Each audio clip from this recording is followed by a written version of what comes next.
We are in the Maasheggen here in the Netherlands. It's a UNESCO human and nature biosphere.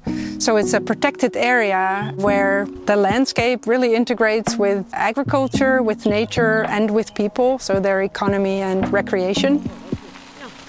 The crops that are grown here are corn, sugar beet, and some grains, so wheat or rye, but it mainly use it for grass. And we distinguish two types of grass: conservation grass that is mown very infrequently, and then the production grass that is really used by the farmers for cattle. This is a hedge that primarily consists of hawthorn, and that is really typical for this area. It's a mosaic of these hedges and small fields in between.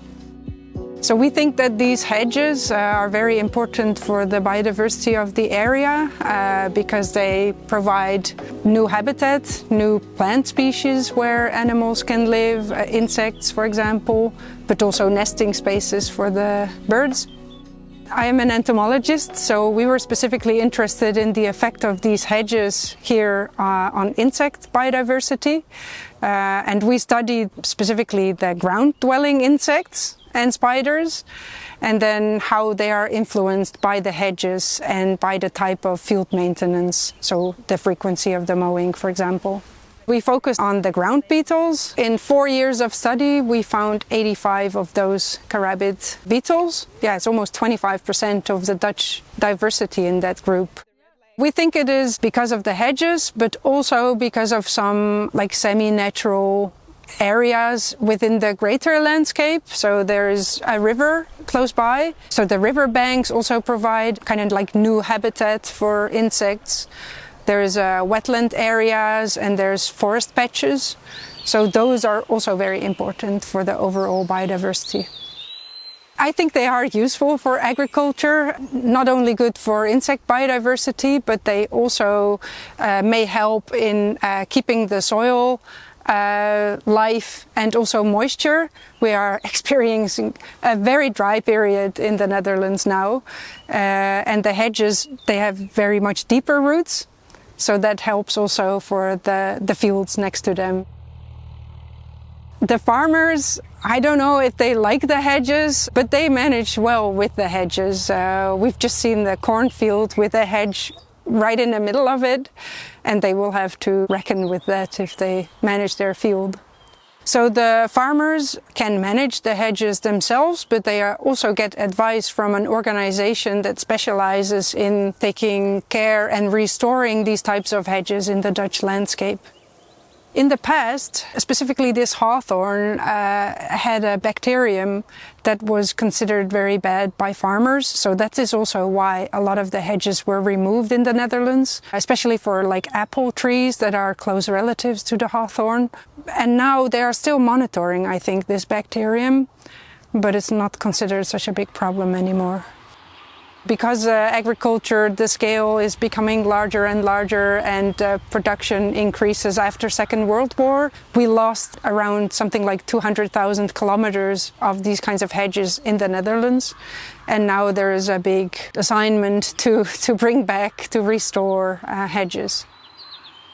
So I consider the hedges not a loss of space. They're very important for biodiversity and also for recreation in this area. So the hedges, I think, are a great example of a nature-based solution for our problems, for climate mitigation, because they provide shade here, for example, and they keep the moisture, and they provide habitat for all sorts of species. They can even have edible hedges. Hawthorn berries that are growing here now, they are also edible. I've never tasted them, but they're not ripe yet. Okay. I'll try it. It's very sour, I think. It's good for you? It's not good. It's Close to 1,000. Yeah, it's not so high. Yeah. C'est des bandes qui permettent d'avoir une diversité beaucoup plus grande. Là, on parle pas juste d'une fleur qui peut attirer une sorte d'ennemi naturel. On est dans un contexte avec une diversité très grande qui attire, oui, des insectes, mais aussi des oiseaux, différentes espèces sûrement de mammifères également. Donc, ça a vraiment une utilité plus grande que juste la lutte biologique. Il y a sûrement des services écosystémiques qui sont augmentés avec l'utilisation de ces haies permanentes-là. Ça crée des habitats pour la faune, des habitats pour l'hibernation aussi. Des haies brise-vent, c'est aussi des bandes riveraines parce qu'on est vraiment comme en bordure d'une grande rivière. Il y a aussi la lutte à l'érosion. On parlait de microclimat, d'avoir une zone peut-être de refuge pour, par exemple, pendant les chaleurs, les canicules. Oui, il y avait vraiment beaucoup d'oiseaux. Ouais. Le coucou était très intéressant. Oui. On l'a entendu à maintes reprises.